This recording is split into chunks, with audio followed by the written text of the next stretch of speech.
to see how many black officials voted to go along with that down in Springfield. Your black senators and black state representatives. See, you got to understand, when you say there's a power, when you say that there are forces to keep us down, don't think those forces are all white. Oh, no, no, no. You got some black folks that are in positions of authority that's trying to maintain their power and influence over you. So they will sell you down the river to keep their power base or what they feel is they self-empowered. Now, what is said is the odds are you may elect a black mayor, but we're going to make it more difficult for Chicago to ever elect a black mayor because of the system and the powers that be that sponsored this bill was sincere about this. You would have voted on this for the whole state. Why did you just make it the city of Chicago a nonpartisan election? You changed state laws for how we elect our elected officials in Chicago on the state level. You changed the laws, but you didn't change it for the entire state. See, you got to make it a universal law to show that you're non-biased. So that was designed for Chicago. Let me tell you why. Because first of all, you got to understand, Chicago is the economic engine of this state. If you take Chicago out of Illinois, Illinois dies. Chicago is Illinois. And you cannot have, when you elected Harold Washington as a black mayor, you did more than just put a black mayor in office. You had the eyes of the nation on Chicago. Harold Washington was seen and feared all across this country as a hero. He went to other countries and presidents of those countries wanted to meet Harold. He went down to Africa and it was Harold. Why? Because he had become a symbol of black power. And he had become a symbol of a resurrected people. And there were power structures that could not let us realize that when we rise up, we would become a force in this country. They could not see that because now all of a sudden you had young black males want to go to school and become doctors and lawyers and mayors and heads of states. They couldn't send that message out because it would be breaking the trend of the economic borrow to keep a people down. All of a sudden you had black folks feeling a part of city government, feeling inclusive in this city that they have for years felt as outcasts in this city. That they for years have felt that they were not a part of the city. All of a sudden they felt a part of the city. And you had a power structure that feared this because all of a sudden the sleeping giant was waking up. All of a sudden you had minorities becoming wealthy, breaking the stranglehold of poverty. They couldn't have that because it set a trend across the country.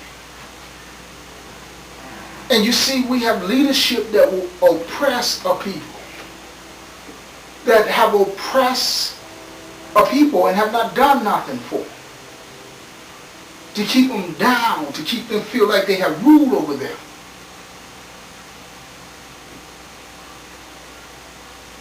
Why? Why? Because they don't want to see economic development coming into them. They don't want to share the wealth. There's too much wealth flowing through this city. There's too much wealth flowing through this state. For us to have homelessness in this city, for us to have poverty like we have when we ride through our inner city communities. The rich is getting rich and the poor is getting poor. And we don't have no leadership to guide us. We have no leadership with vision in this city. Something's wrong in this city when you have over 20,000 homeless families that don't know where they're going to lay their head at tonight and don't know where their next meal coming from. when you got homeless people living on Wacker Drive eating out garbage cans. And right in this city, at Lincoln Park Zoo, Brookfield Zoo, John G. Shedd Aquarium, we're spending millions, multi-millions of dollars each year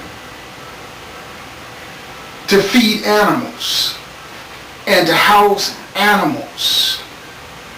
When you get $56 billion in wealth flowing through this state, $6 billion in wealth flowing through this city, and there's no concern and there's no compassion for the homeless in this city.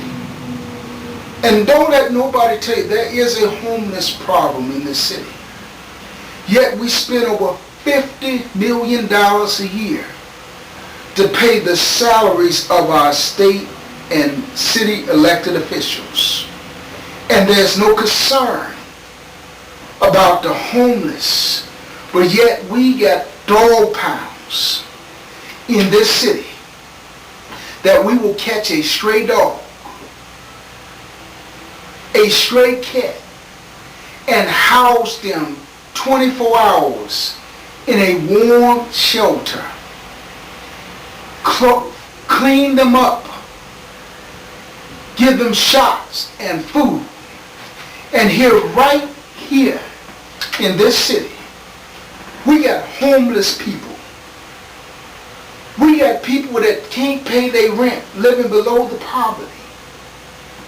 And my question to the governor, what are you going to do to address the homeless situation in this city? The deteriorating communities. When I look at the mayor of this city, Mayor Daley on TV, with his show Chicago Works, why don't you take those cameras on the west side and show a deteriorating community and then say Chicago Works? Why don't you take those cameras down on Wacker Drive and into the communities and show those homeless people standing in line, waiting for a meal while we're spending millions of our taxpayers' dollars each year to feed animals. We concerned about the plight of animals more than we are about human life in this city.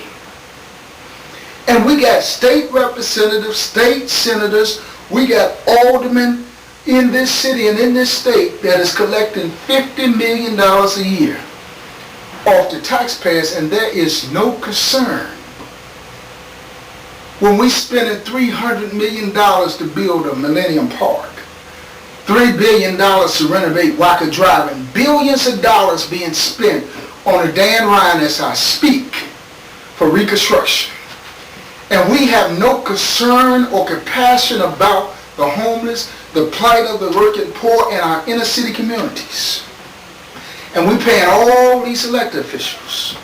And we got all these preachers with all these churches, more churches than we need in the black community that ain't doing nothing.